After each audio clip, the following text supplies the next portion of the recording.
Welcome in Line by Line. Today with Gilad, we are analyzing Umbra by Karnivool. So, Gilad, why did you pick that song? So I picked this song because I think it's very, very well written, and it just touches me, right? There's something about the way that it expresses its theme that hits me really powerfully. And I really like what I felt from it, that it has a kind of surface level read for it. And then once I really listened to it again and read it further, it kind of opened up a whole new landscape of meaning. Yeah. I think one thing we can start before we get to the song itself is what is Umbra, because I think it kind of helps put things in the right perspective. So this is how it looks when you talk about Umbra. It's compared to penumbra and antumbra, and it's when we talk about an eclipse or the shadow that's created by the angles of the earth, the moon, the sun. It's like what is going on because of the size of the sun. So you have different degrees of shadow. There's sometimes light from one side of the sun wouldn't reach it, but from another side it would. And sometimes it would be the opposite. And then also at the end of the shadows, there's also a point where you could still see the sun from behind. But the umbra is where it's completely shaded. There is no, you just cannot see the sun. You're as deep in the shadow as you could be. It's solar eclipse, right? Well, this is just a diagram of the shadow. I mean, you can think about it in the concept of an eclipse, but it's a more general term of like when you have a large source of light and some smaller thing obstructing it, then you have these different scales of shadow. That's interesting. That gives us all new level somehow. Wow. Thank you. I learned something today. Okay, let's get to it. So I think, first of all, anyone here like who gets to listen to this song, I think it's just really, really well made musically, and the sound in that entire album, Sound Awake, is just phenomenal. And this song, for me, in the first hearing, it sounded like someone kind of lashing out against the help he's being given. So there's some dealing with addiction, there's something of a struggle, and it seems like the speaker's approach is kind of pushing away that help.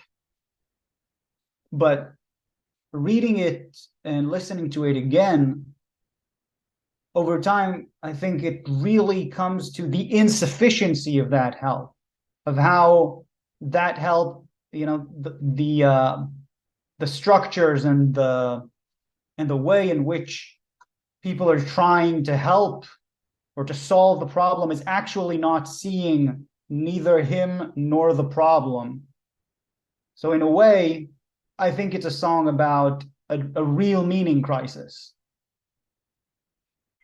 It's pretty common, actually, Gilad, when people try to help, but they do not recognize the actual problem and the help needed. Like, especially when somebody needs help and people either throw drugs instead of help, or like just money, just keep giving money, and that neither is real help. Help is understanding, time, and attention. So should we start? Paint me in your own way. Color my eyes. See what feelings I hide. Mm. It's an interesting metaphor to start with, right? What does it mean when you think about someone painting someone else? Like they're painting you. Not only that, it's not a realistic portrait. They're painting you in their own way. Yeah.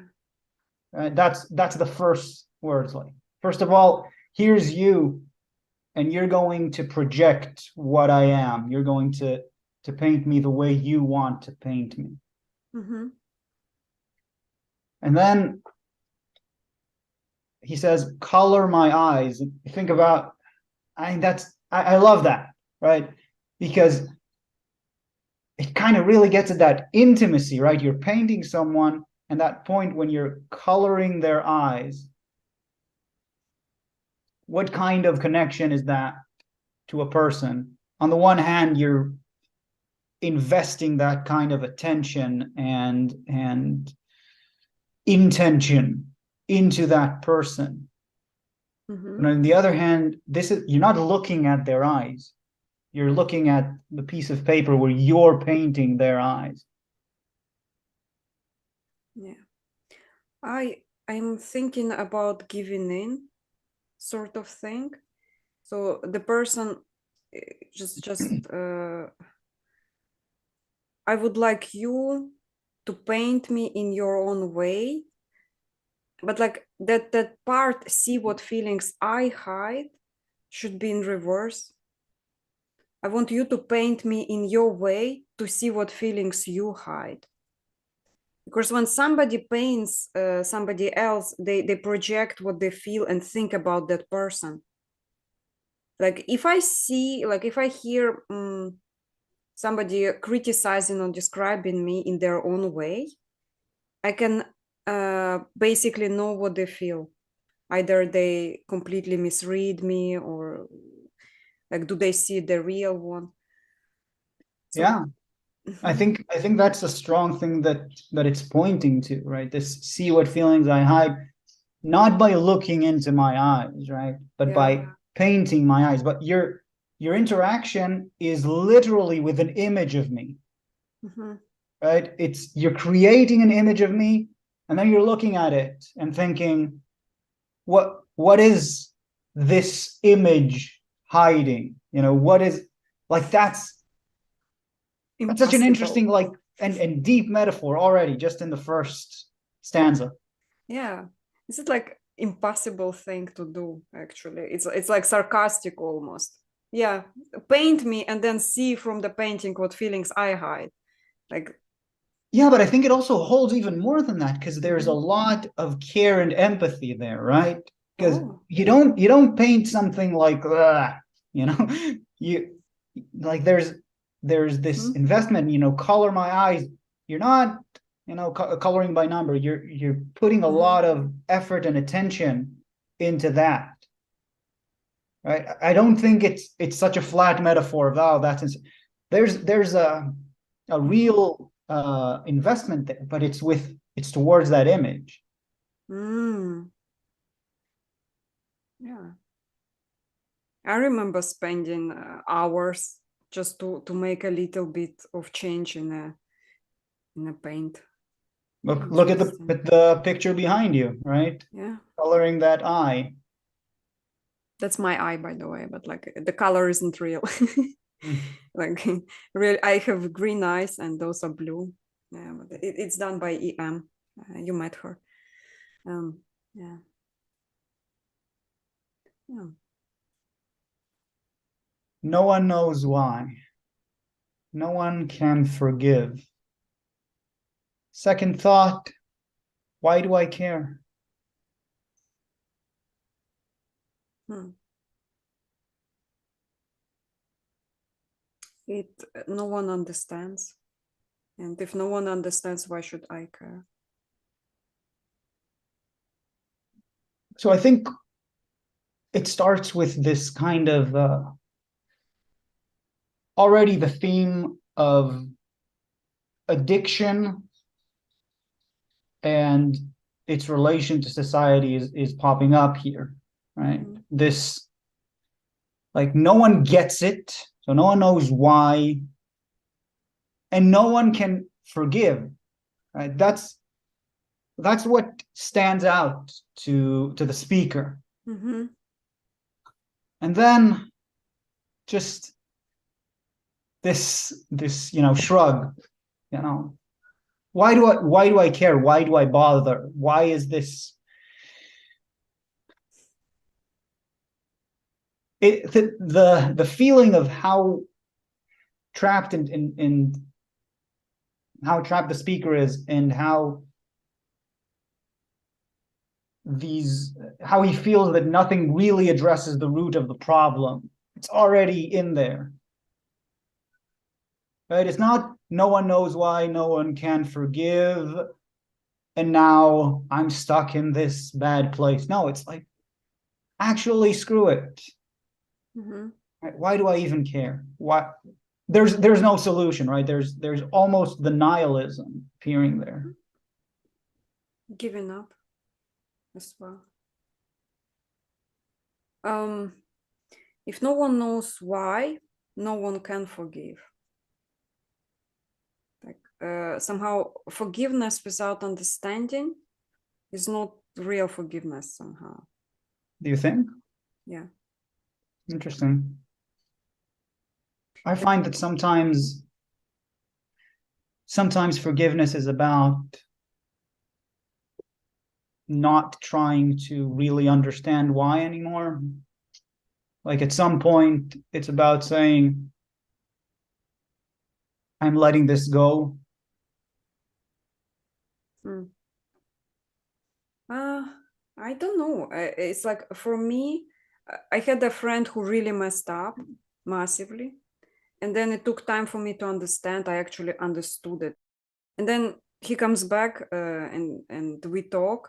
And then he tries to ask for forgiveness. I said, dude, I get it. Like, you don't have to anymore. Like, I forgave you. Like, the moment I understood you, I forgave you. And like, unless you really want to go through the formula of please forgive me. And he said, no, it's dreadful to me. I said, yes, like, let's not make it hard. I already let it go. Like, to me, to let something go was only after I understood somehow. So maybe I'm functioning differently. No, I think what you're saying makes sense. I have also some different experiences, that a lot of things that I was in conflict with people about, and I'm like, but I don't get it. And then kind of the move forward was just saying, well, maybe I don't have to get it. Maybe there are some things that I can just not get and move on. Yeah. I think that comes with time as well. Like, the more time passed, and like there is no more emotional connection to that thing that happened, it's easier to forgive somehow. Like, time heals wounds. Why do I care? But also, why do I care is a good question. Like, if asked not in a giving up sense, and like it kind of implied here, why do I care? I don't care. Should I care even? No. It's like, it's already an answer in itself, kind of rhetorical. I'll hide from subtleties while I try to face my kind. And you call this feeling? It's not enough. Come again another day. Now that my world feels out of place, I'll follow you home.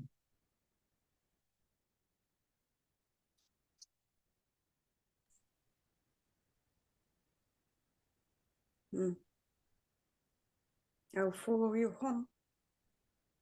But again, after giving up, it's like, you paint me your way and I will follow you home somehow.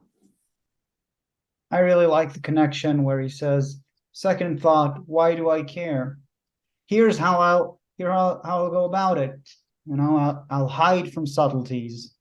while I try to face my kind. And you can really hear this I guess addiction recovery just coming out of the text here, the situation where you're not really going into the deep existential crisis that's bringing you into this place. You're just saying, no, it's just, some technical thing, I'll solve it. It's just a disease, or just, something, just an illness, something to kind of make everything more smooth, make things maybe in a way to behave like the image that you're painted as.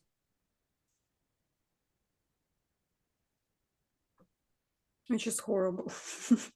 And then he says, and you call this feeling, right? And this, like this existence where I'm going about my life, just avoiding any real contact, intimacy, dealing with what I'm going on.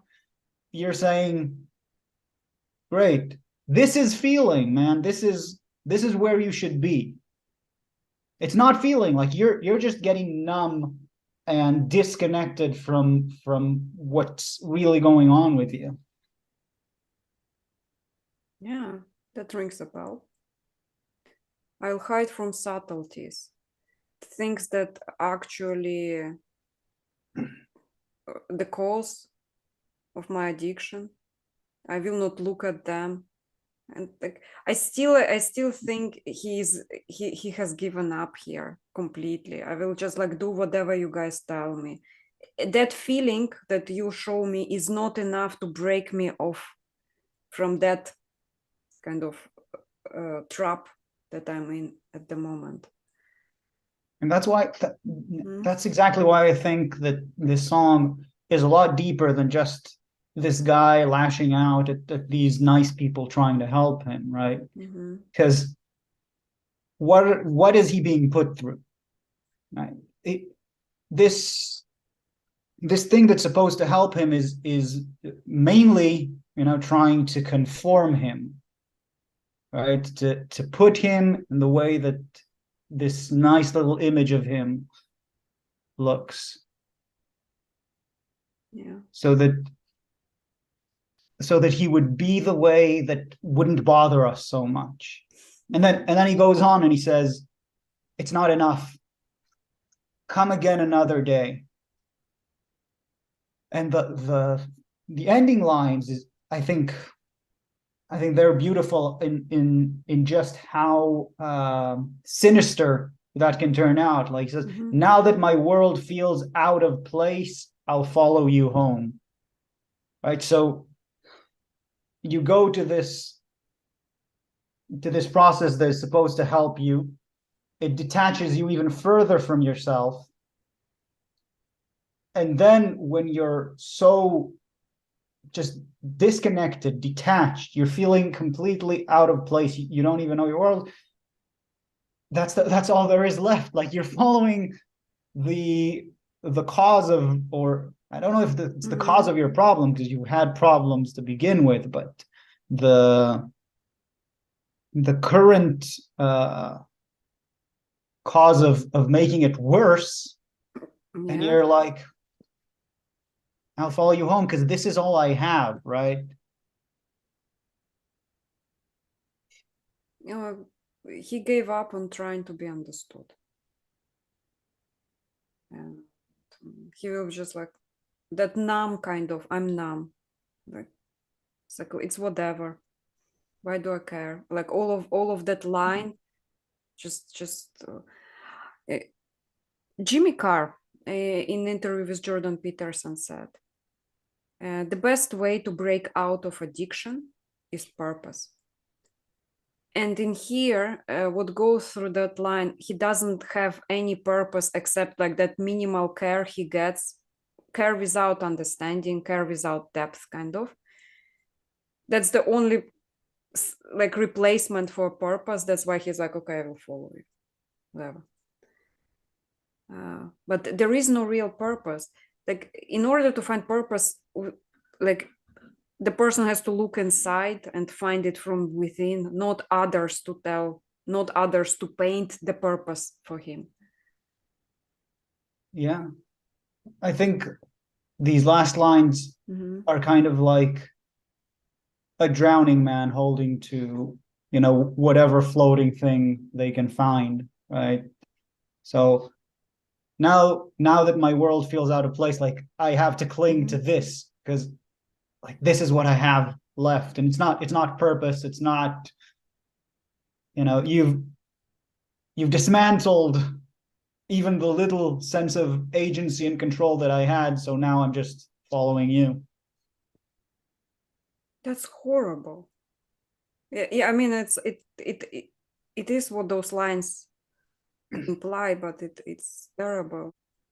Wake me with a bottle across the head. I'll sleep till it's over and I'm sober again. But you wake me with a bottle. Yeah, it is beautiful, Gilad.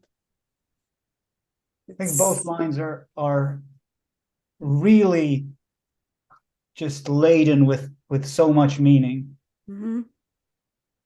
Because you think about wake me. So this is maybe a kind of intervention, right? Something is going on, you're addicted.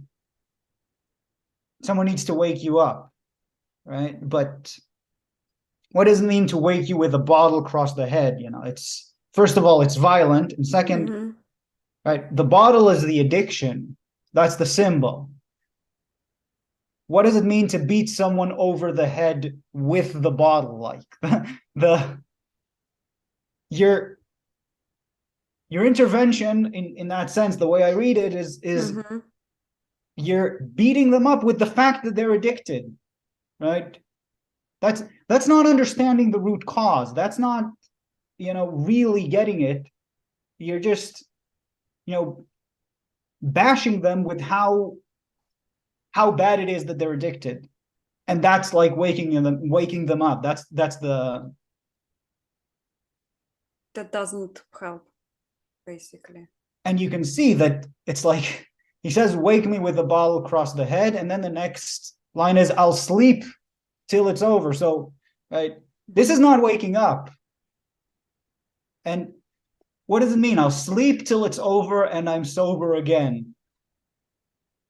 What do you think about that line? I mean, I can clearly see a situation when there is an intervention and people just like keep throwing at the person all the kind of problems they have with the addiction that the person has. And the reaction of the person is not, "Oh my God, I care for you people so much. I want to change." No, the response would be, "I want to be numb and not hear it. I want to sleep. I want to escape until you're all gone, and I will get sober on my own." And like, that's how I see it. It's interesting.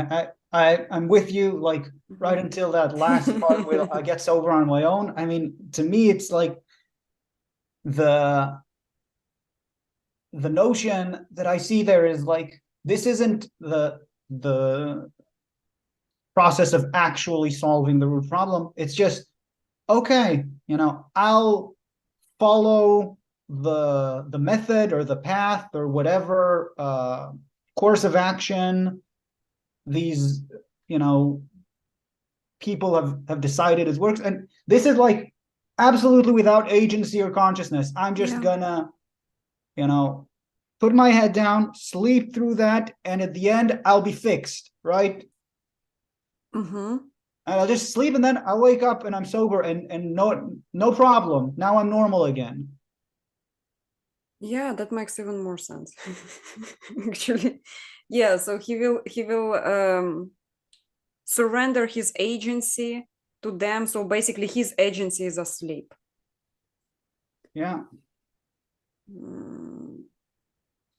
Yeah, but the cause of it, actually, why it happened is not, the cure is not really there. It's just like, I will let you have the temporary fix, so that you feel fine with yourself, people. It's probably how the thought process goes on. I will do it for you so you don't feel helpless. It's just like, I don't care about me. I'm already given up somehow. Yeah. Now this second verse, wow. I don't know if we call it second, but this next verse is, I really love it. Safe. Well, I don't feel so safe here. Imagine that everything's affected by a cause in this game you call luck. There is nowhere to go. Well, I don't feel so lucky, no. Lie to yourself.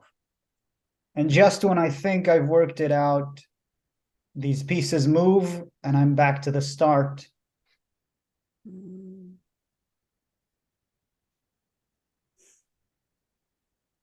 So surrender isn't that safe.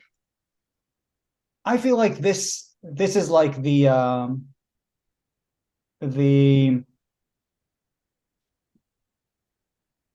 whatever kind of addiction meetings, right? This safe space, these places that are supposed to help you get out. And he was talking about like these subtleties that he's trying to hide from. He's saying, I'm going to this session, let's say. I said, like, this is a safe. I don't feel so safe.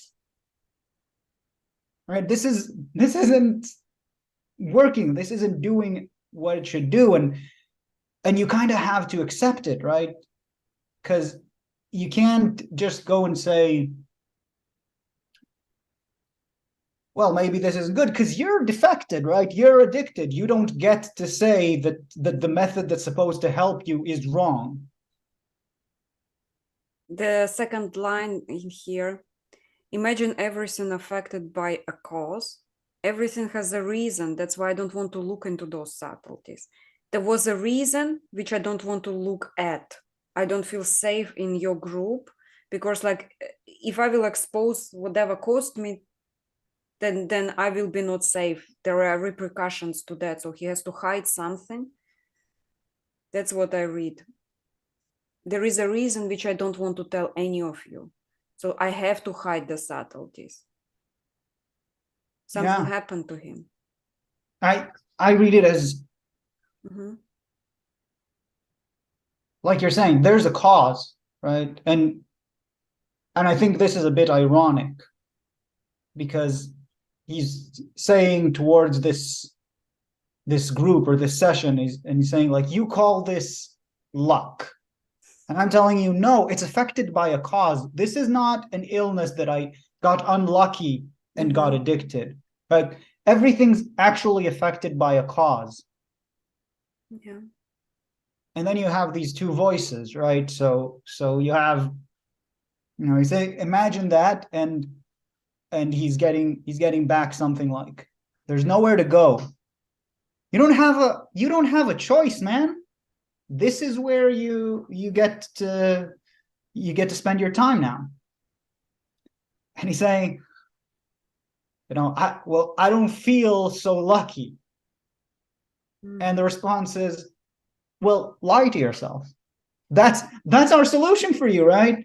Yeah. So you have all of these problems, lie to yourself. That's how we're going to solve it. They will give him another cause and another reason that he has to accept. I heard that before, actually. It's like somebody told me, I know from the outside what is going on with you because I'm outside, because you are on inside of your old problems, you don't see it. But I'm from the outside without knowing anything about you, can absolutely diagnose and know exactly what's going on. So that's how it feels to me. Yeah, and then like when you get that, they're like, what you understand from what they're saying is, oh, no problem, just lie to yourself. You know that this is wrong, just lie to yourself. And then, right, the consequences are right there, right? They're right the next line. You try to fit to that impossible thing, and you go, just when I think I've worked it out, these pieces move and I'm back to the start. So beautiful, right? Yeah. You cannot tell yourself a story based on lies. The story you tell yourself about what happened should be at least rooted in truth. And And what happens when you don't? Then you're trying to, yeah, set something the is wrong pieces. with that, right? Like, Yeah, and you're trying to set all the pieces, keep them in place, all of those lies that you're telling yourself, constructing some kind of worldview, and you're like, yeah, I'm working it out. We use this lie here and that lie there, but they don't stay in place, right? And just when you're like, I'm getting to it, but it's all based on lies. It's like a house of cards or something, mm-hmm. and then it just moves away, it collapses, and you're back to addiction. You're back to the same pit that you were in to begin with. Yeah. Oh, that's interesting. It made me think about a TV show called Maniac. It's about addiction and people taking 3 pills in order to, in like 3 days, cure the addiction. It was so interesting how like the pills would induce hallucinations basically and would find the root cause of their suffering by themselves. So not the doctors would cure them, but the pills would like get into your head, find the visual imagery of what made you broken, and then it will fix it. And I thought it's beautiful. Like it's closer to curing addiction than people telling you what's wrong with you without actually being in your head. Sounds pretty dystopian to me. I mean, I don't know the series, but it sounds pretty bad. Yeah, like that's a drama. It's like it goes into a lot of drama in there. Brought me to tears, even though it's like comedy drama sort of thing. Wake me with a bottle across the head. I'll sleep till it's over and I'm sober again. So we already discussed that, but I think it's beautiful where it comes in the lyrics, right? Because it's just where he thinks he works it out, and then he's back to the start. And what does he do? The same thing, right? Again, wake me with a bottle across the head. I'll sleep till it's over and I'm sober again. Yeah. So recovery based on lying to yourself doesn't work, basically. I think any recovery that you try to do in your sleep doesn't work, right? If you have to completely relinquish your part in that process, in that journey, then that's not going to do anything long term.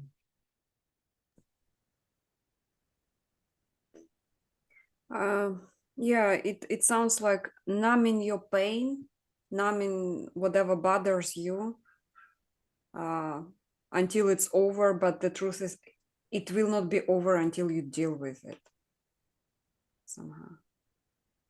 Yeah. It's nothing that you would understand. I promised you maybe. Always. What do you think about that? Yeah, he doesn't even expect people to understand him. And his response is maybe, and it's always that response.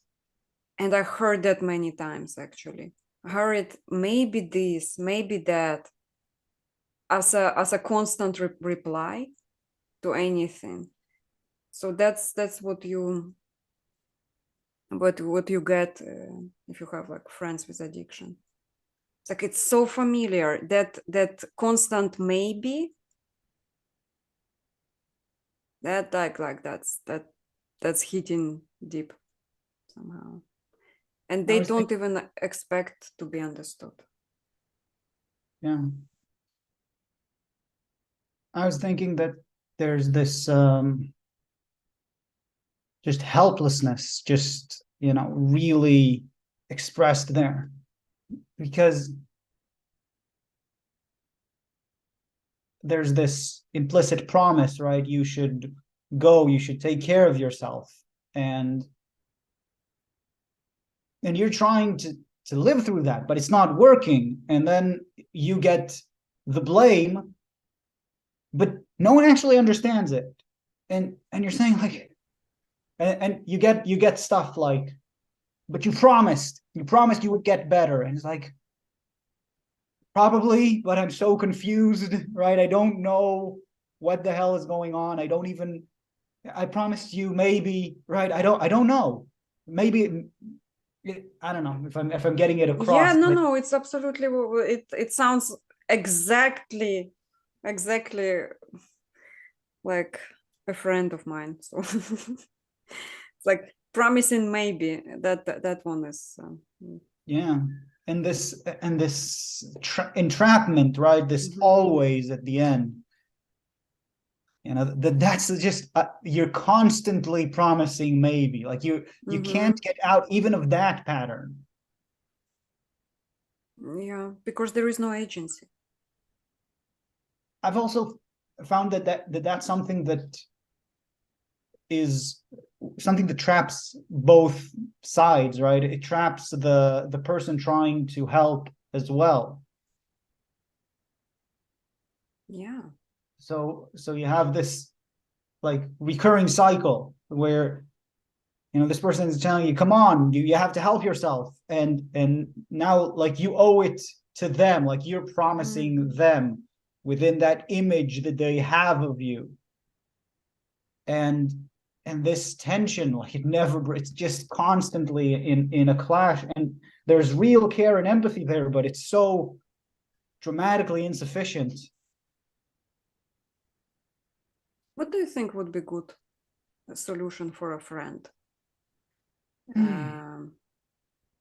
Because from here, the only thing he wants is understanding. He doesn't want a cure. He wants to be understood. That's what I project. I think it's just such a sad thing to deal with, in the sense that I think accepting the only way that you can help a friend, that you can have any hope of real progress, of real change, is to accept that has to be something beyond what you know how to do, and beyond what you can do for your friend or what you can make them do. Like somehow,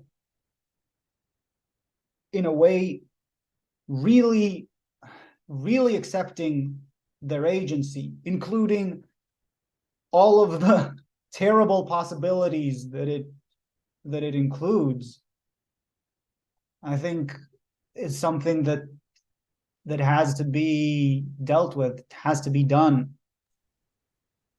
Yeah.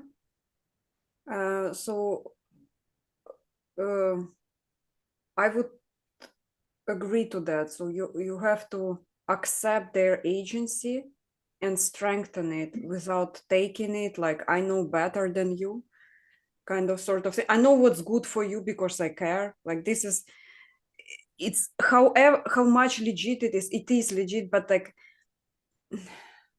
it's not helping. It's a temporary fix, basically. It requires a lot of humility to see a friend, and you're thinking to yourself, man, if they just do this, I can see that how this is hurting them. They just stop doing that. But you don't know. Like you really don't know, and that's so hard to accept. So would first step be understanding, and like what do they go through, like, or coming nearer to understanding, or like doing your best effort to like hearing them out, actually them, and then reaching out to the agency and like accepting, okay, I actually support you, not the not I whatever don't I know. think. I don't know. I mean, And I'm not an expert or a therapist. I can just speak from my own experience of life generally. mm, But I think, at least for me, that acceptance of humility and of like this deep lack of a clear answer, rather than trying to take some clear answer and ignoring the subtleties and ignoring where it doesn't fit and ignoring the fact that it doesn't work and just going through with that, my experience has been that just doesn't work. yeah, I'm still in the find solution mindset. Acceptance is hard. Like I keep always like, what if that happened? What if that happened? Like I'm in that Yeah, process at the moment, it's natural. trying to fix, not giving up. Although, like weirdly, the only thing that worked in the past for me was giving up on a friend. Like, unfortunately, like the only time I could help, like once it helped, the other time it didn't. Like it had a bad outcome. But once I left the person alone, they found their agency on their own, and they kind of slowly but surely recovered. And I was just like happy and like for that. It's like Yeah, it's I cannot do anything basically, and I have to accept it. And it's only them. They're the only ones who can find purpose. There is nothing I can do until they decide on their own. Like you can't help somebody who doesn't want it. I like to think of it as doing my best to be around when they decide to pull themselves out, like to be that branch they can hold on when they want to climb out of the swamp, but not to be the person to pull them out.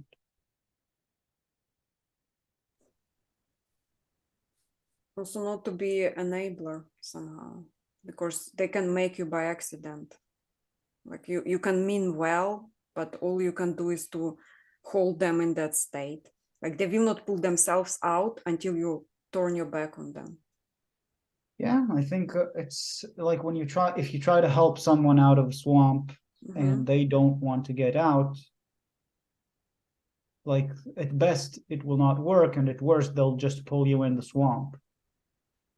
Yeah, and I heard that I really do want out of the swamp. I just can't. It's like that like I'm powerless against the swamp, basically. And it seemed to me so helpless. It's like why?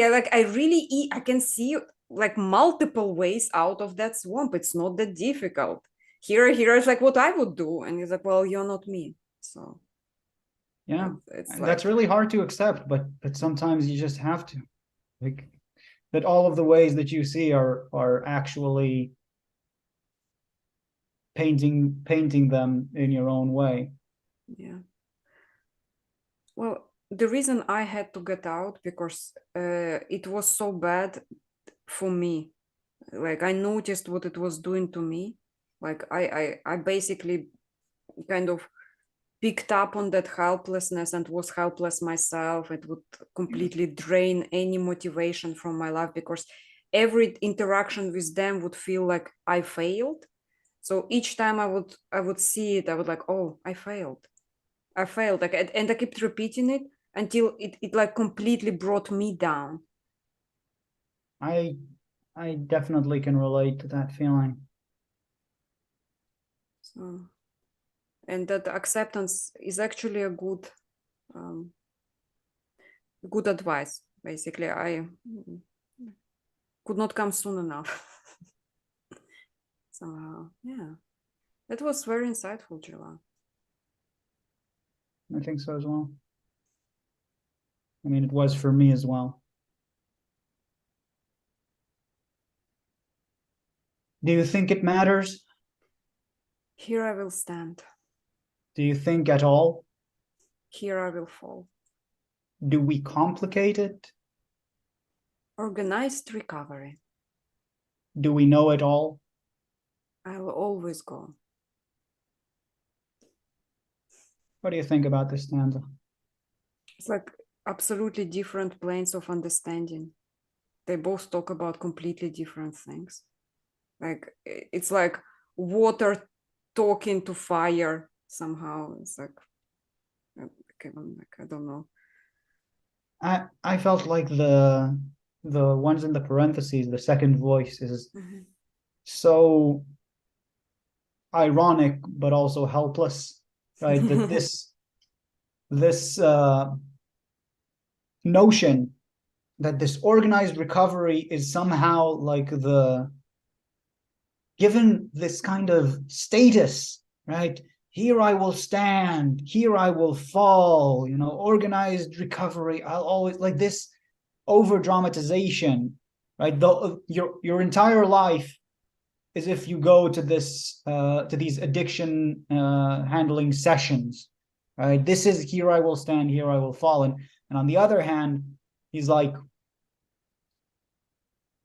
you have this immense frustration at the real questions, like, do you think it actually matters? Do you even think at all?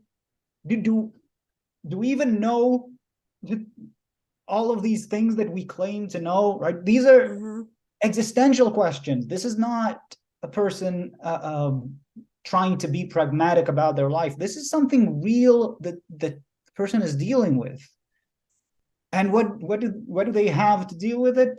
Organized recovery, right? That's the, and I, you know, like I said, I first read that and listened to it, and I was thinking, you know, it's this lashing out, and you know, people are trying to help him, and he's just kind of in his own mind. But like reading it again, it's like it really expresses why you would see it that way, like why that position is deeply existential. It's deeply important.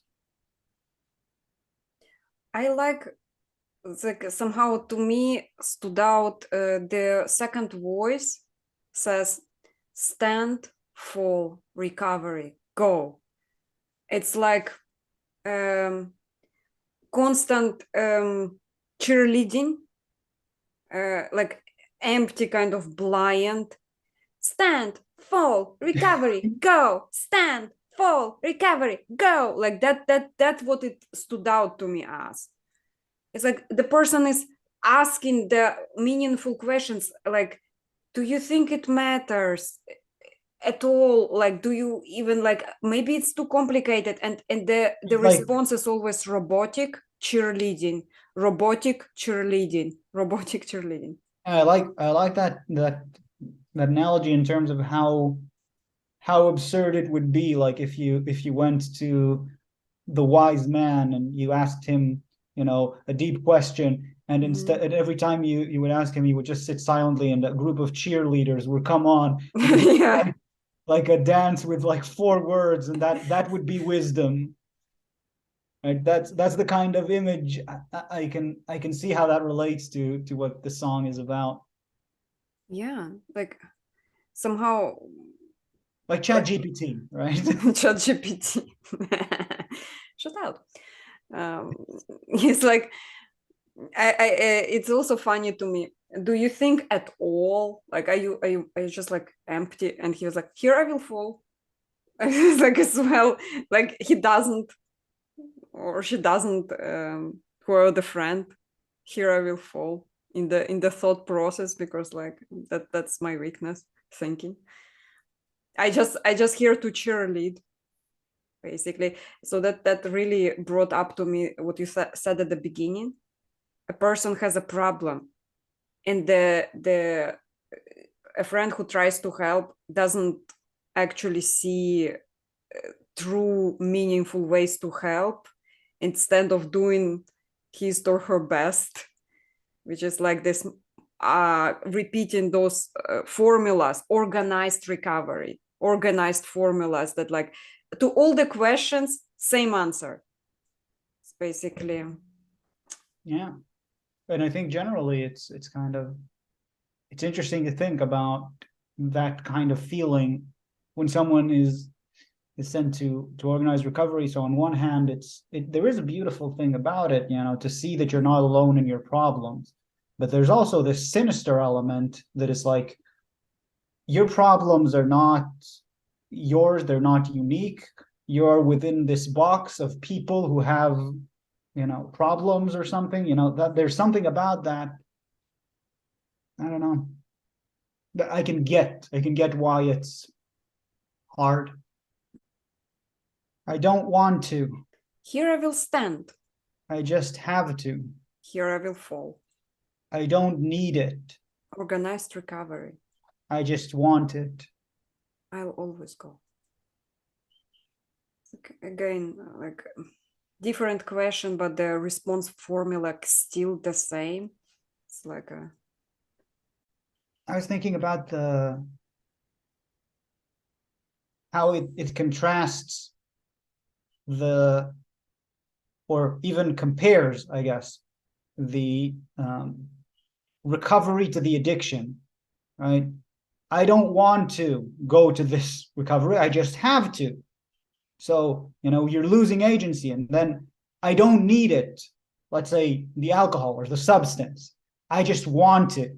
And so that's like how you reverse the agency there. Like you lose your agency by trying to recover, and you regain it by going back to your addiction. Oh, yeah. The only agency you have is to choose the addiction, because like everything else is kind of I have to adhere to your notion of what is correct. Maybe for me correct is the actual addiction. Maybe I feel better this way.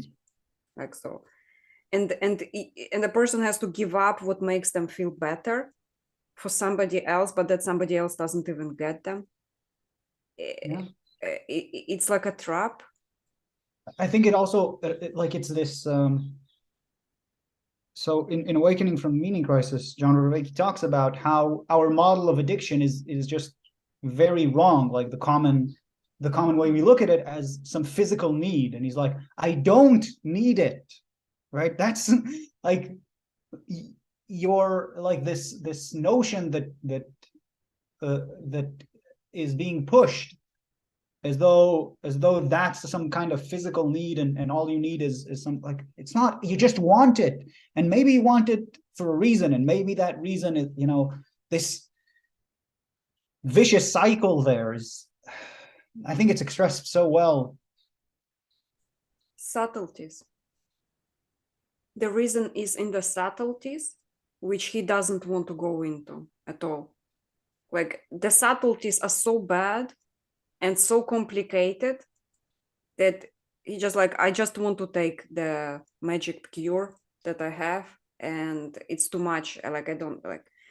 So strangely enough, I listened to Andrew Huberman podcast on addiction, and he said when we take something, so most of the drug substances, they can be produced endogenously. That's why they work. And they are produced, for example, very often for self-regulation.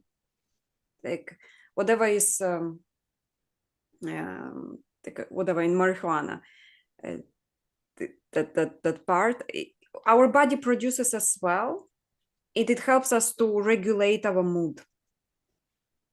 But when we start taking it artificially, our body just like, okay, like since you give it artificially, then like I will stop producing it, and it breaks. So you cannot self-regulate anymore without taking it artificially. It's really difficult. You basically entrapping yourself. So okay, so it is possible that he actually needs it because he already started taking it artificially. But it's different with alcohol. So like each drug is different thing. Yeah. Like, I know people who just so depressed and so broken, and the only thing that keeps them alive is weed, and it's horrible, and basically the only thing that brought them into that situation is weed. So whatever brought them into a situation of complete helplessness, no agency, what's that? It's like,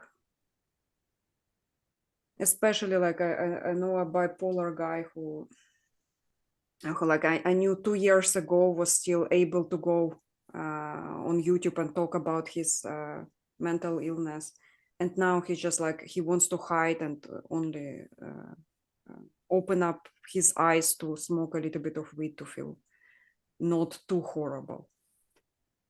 Yeah, that's super sad. Yeah. And lay this troubled sinner with a gun in your hand.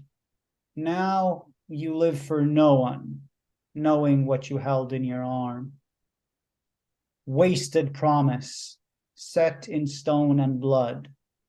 Hold your promise. Save your cheap remarks. Just leave me here alone.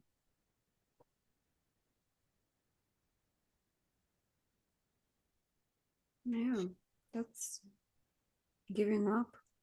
And I think this is the one where I really had this complete shift in how I read it the most.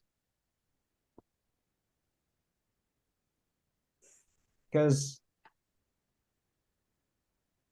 on the one hand, you think, you read that save your cheap remarks, just leave me here alone. It's this kind of classic lashing out, all you say is worthless. I don't care.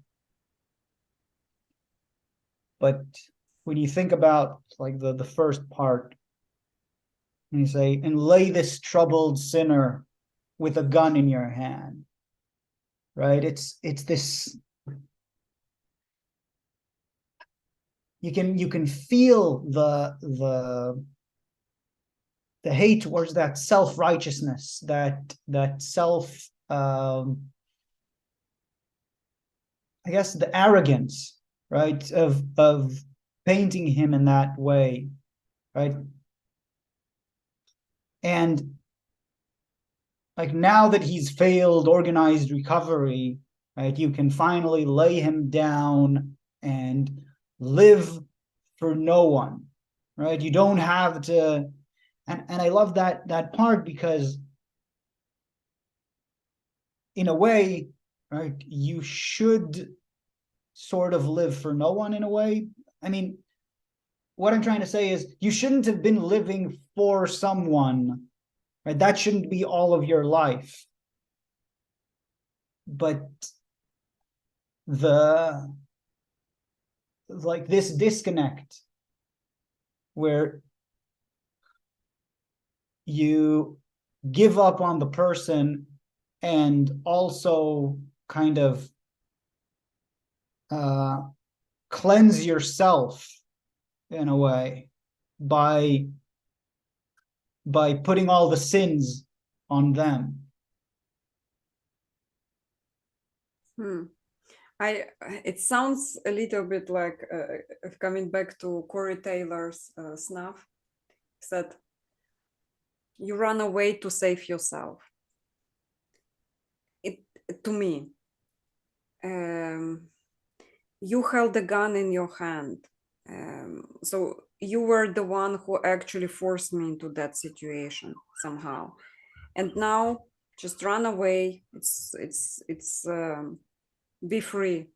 It's a kind of this more passive aggressive, but still feels like a blame to me.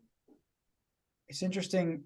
This I didn't think of that point, and I think it's a really beautiful point when it says with a gun in your hand, that it's actually not just about this situation. It's kind of like this whole journey, right? This whole situation, I've always been feeling like this was always like an implicit threat, right? You don't get better because you should get better. You get better because there's a gun pointed at you. like if you don't get better, I'll leave you. The last beacon of hope will shut down. I feel a little bit triggered because like I left. It's like when they say like the last beacon of hope leaves, like he would not get better because it's you put a gun to his like this kind of implicit threat that if he doesn't change, I will leave. Like and like I will leave because it's just like I can't. I get like it's like I can't survive it. Basically, I completely get down. Yeah. Uh, And that's why I'm saying like that's the first reading, right? You read that, it's like, yeah. I mean, of course you need to get away, and you need to live, not for this person, and you need to have, some sort of defense in it makes sense. Hmm. But yeah, on the other hand, it's this kind of like the whole situation, like this person really is trapped. Like you can see how that situation is so real. No kindness can help it. Like I tried. Yeah, yeah. And I think like this is what the song is about, right? Because all of this kindness with that hidden gun behind it, Mm-hmm. it's only made things worse. Yeah, that's why it helps when I leave. Yeah, I Because like guess. I removed the gun. It's like the gun is there, like the gun already out of the equation. So But I think it's and also, they can recover their agency or not. yeah, but when you look at the last verse, right, this wasted promise, knowing what, now you live for no one, knowing what you held in your arm, wasted promise, set in stone and blood. And Mm. it's not just about whether you're there or you leave, it's about how you see the situation, right? What is this person? What is this person, if not, if like maybe it's nothing but a wasted promise, right? How terrible, to be narrowed down to a waste. Uh, Actually, I'm thinking about the promise of maybe. So he kept giving promise of maybe, and now that person is a wasted promise. Like like from you are coming promises of maybe. They are actually like maybe is not a promise. Never. Like maybe is like I promise maybe. That's there is no agency there. There is no action in there. There is like this helpless. Well, maybe it's like as if I promise I maybe win a lottery. Like I don't know. I think like when I look at that line, I think of the real, like the intention means something. When someone is saying, I promised you, maybe, like I'm not even sure, but there's something about the, like, affirming the intent and the sort of commitment, right? I could be also a promise to make the person with the gun shut up. I will give you that promise so you'd stop bugging me. Those are all possibilities, but I'm Mhm. I'm not sure. Like, do you see that in the song, or I completely projected, so it's not in the song. It's what it stands out to me or feels like. I don't think it's exactly how the author meant it, but that's because I don't know the author. yeah, that's why I'm trying to kind of see those two angles, right? What we project, like this initial response, and then like actually what we can see deeper into. I'm not saying like deeper means, I'm right in my interpretation or something. I mean, like it's a real it's a real part of what the song is about, right? This projection of our own image of what people are. That's the first verse, right? Yeah. Paint me in your own way. That's the only agency he has is to allow the others. He's like, since you're gonna paint me anyway, let me just tell you to. Yeah, I think it's just like there's an outcry there saying, I'm more than that. Like this whole image where you would color my eyes and that would let you see what feelings I hide, by looking at this detached image of me, this stereotype, maybe the way that I should be perceived because it's easier. He's saying that's not me and it's not helpful. How about cheap remarks? That shows a little bit of resentment, let's say, towards a friend who actually cared enough to give a promise to try to be there and stuff like that. It's like, imagine caring for somebody so much and you were almost dying yourself in order to help. And as a response, you get like, save your cheap remarks. Like, also, like, there is no understanding from the other side. It feels like they both just don't understand each other. Again, projection. So I think you have a good point, right? I think it's definitely there. It's not just projection. So the way I read that last verse, so you have wasted promise set in stone and blood. And set in stone is this idiom, like a promise that can't be broken. But when you think about like set in stone and blood, so you have a lot of other idioms related to that, right? You can't draw blood from a stone. And you can think about this, can't draw blood from a stone is a lost cause idiom, right? So he feels now like that's all he's perceived as. He's perceived as this lost cause, as nothing more than a wasted potential, a wasted promise that is not even human in a way, right? It's just like stone and blood, right? Something like a sculpture that somehow has human blood in it, right? It's such a very it's such a rich metaphor. And then he goes back to promise, right? Because promises are a huge theme in this song all throughout. And he said, like, so I'm a wasted promise, right? But you hold your promise, right? Now, like you want to exemplify what it means to be, a good person. Well, that's keeping your promises, right? And you promised that if I don't do this, then you'll leave me alone. So just do it, right? Like that's holding your promise.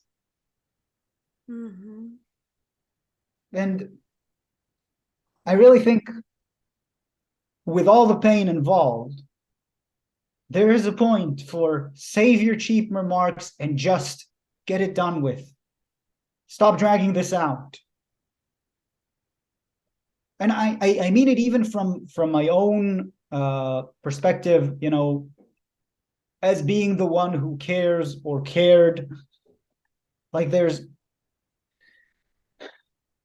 a point where like any extra remarks are just about making you feel better. Like if it's over, it's over. Yeah. I I like how at the end there is like at least 2 minutes just music, instrumental. It's like basically silence. Leave me here alone, and then silence, breaking communication, just that music, just like stay there in the silence or music. That sort of things, like words are obsolete at that point. And the I think music also was there's really heartfelt. like the music is so thematic. It's hard to put into words, but like you have that guitar riff, the main guitar riff that is so expressive of that kind of numbness and helplessness. It's beautiful, but Yeah. there's something about it that's kind of always unresolved. Yes. I mean, yeah, I think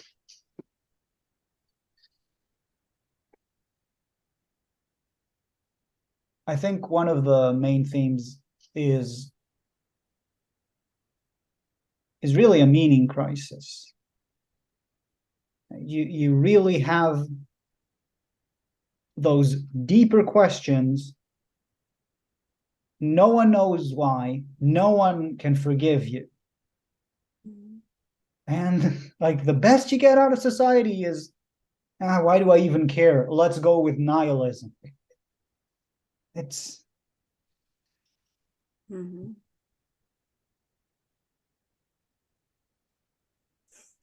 yeah.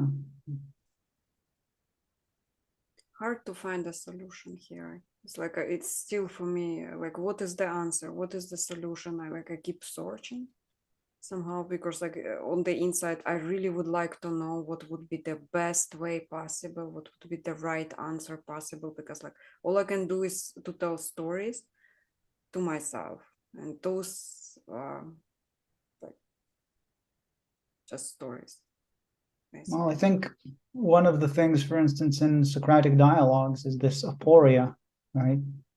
The point where you thought you knew something and then you really committedly look at it and you're like, oh, I actually don't know.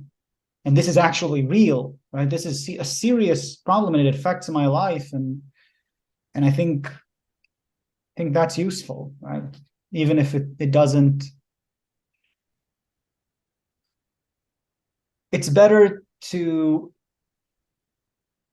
feel this helplessness and the lack of solution than to feel confident about a solution that is not real.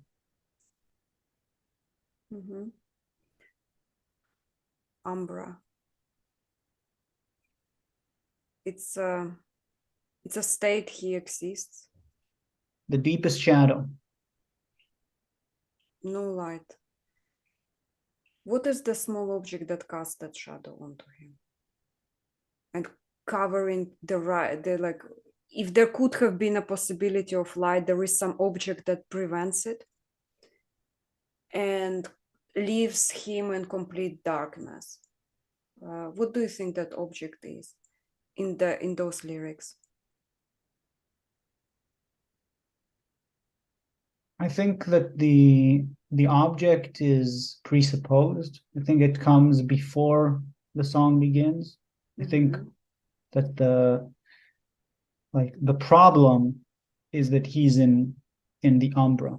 Like that's and if you try to solve the addiction, right, then you're not handling the problem. And there's a lot of people in that place, right? There's a lot of people that have real existential questions that they feel have no satisfactory answer, and they can fall into all sorts of addictions, and trying to solve them is just symptomatic. You don't get to the root cause. And what I think is similar to what you were saying before from Jimmy Carr with Jordan Peterson, right? The cure for addiction is purpose, is some light, right? If you're in the darkness, if you're in the Umbra where it's just no light at all, moving to the point where you can see just the edge of the light, that's where you should go to, rather than spending your time, if we go to Plato's analogy, just in the cave, in the darkness, watching the shadows. That's interesting. So for you, the solution, so there is this smaller object that prevents light from coming in, and the person is in Umbra. And like my mind went to what is identify the object and remove it so the light can come in. But yours was like, no, you have to move yourself out of it because you can't remove it. It's there. Yeah. Oh, that's interesting. Like we had completely different points of view on that. Yeah. Nice. Like it makes me happy for some reason. So there is another solution. Instead of focusing on what's the small object, focus on the person, and the person has to move on. That's excellent. Yeah. I think I totally like that metaphor, because I think, right, it's better to assume that that's a really big and heavy object. Yeah. And what can you control? You control where you move and trying to move towards the light. That's beautiful, man. I love it. It actually gives me hope. Like I can already think of other solutions rather than like, let's focus on subtleties, because to me that immovable object is the subtleties that the person doesn't want to look at. And it's like, don't focus on subtleties. Like, yeah, excellent. It's like probably one of the ways. Oh. Yeah. Thank you, Gilad. Thank you for having free time. That is sponsor of our today's podcast, as always. And people, please check out Silent Regression. Gilad is a drummer there. I'll provide the links below. Soon to be on Spotify. I'll also provide the links that as soon as I get them. And yeah, just be happy, people. Find purpose or don't. Like, it's up to you. Bye.